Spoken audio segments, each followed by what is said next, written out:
அன்பான இதயங்களுக்கு என் இனிய வணக்கங்க. இன்னைக்கு நாம மரவள்ளி கிழங்கு வத்தல் எப்படி செய்யறதுன்னு பார்க்கலாம். நம்ம கிராமத்தில் மரவள்ளி அறுவடை செய்யும் போது நிறைய கிழங்கு மண்ணில் தங்கிடுங்க. அதை நாம் எடுத்து நல்லா வேக வச்சுக்கணும். நல்லா வேக வச்சு பொடி பொடியாக நறுக்கிக்கணுங்க.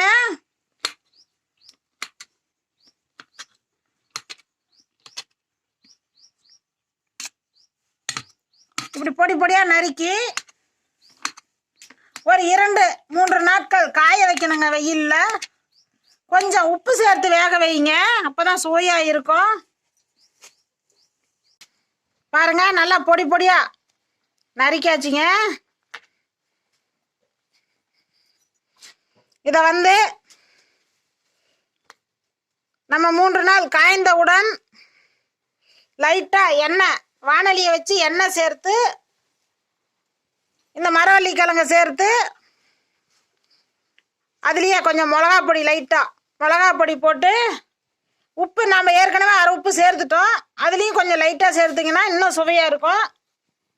இந்த கிழங்கு இப்போ புது ரகமாக நிறையா இருக்குது. அதில் கசப்புத்தன்மை அதிகமாக இருக்குது. அந்த கிழங்கு வேண்டாங்க. நம்ம சாப்பிட்றதுக்குன்னு கிழங்கு இருக்கும், அந்த கிழங்குல தான் இந்த மாதிரி செய்யணுங்க. நம்ம சிப்ஸ் போட்டால் கூட கொஞ்ச நாளைக்கு தான் வச்சுருக்க முடியும். இது நம்ம எவ்வளோ நாளைக்கு வேணாலும் வச்சுக்கலாம். ஒரு 5-6 மாதம் கூட வச்சுருக்கலாம். நல்லா காஞ்சிட்டா நம்ம வடகம் தயாரிக்கிற மாதிரி சூப்பராக இருக்குங்க. இது நம்ம வறுத்து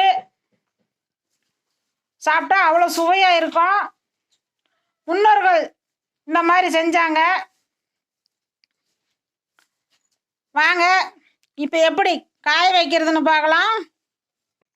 இந்த மாதிரி ஒரு கட்டில் வெயிலில் போட்டு மேலே ஒரு சாரியோ அல்லது வேட்டியோ இந்த மாதிரி போட்டு நம்ம வெயில் பகுதியில் இப்படி நல்லா பரவலாக போட்டோம்னா 3 நாளில் நல்லா காஞ்சிருங்க.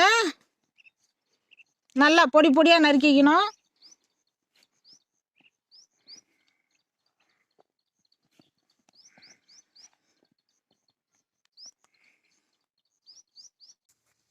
வத்தல் ரெடி ஆயிடுச்சுங்க.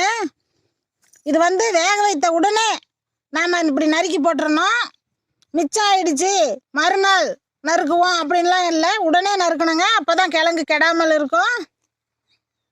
முயற்சி பண்ணி பாருங்கள். நன்றிங்க.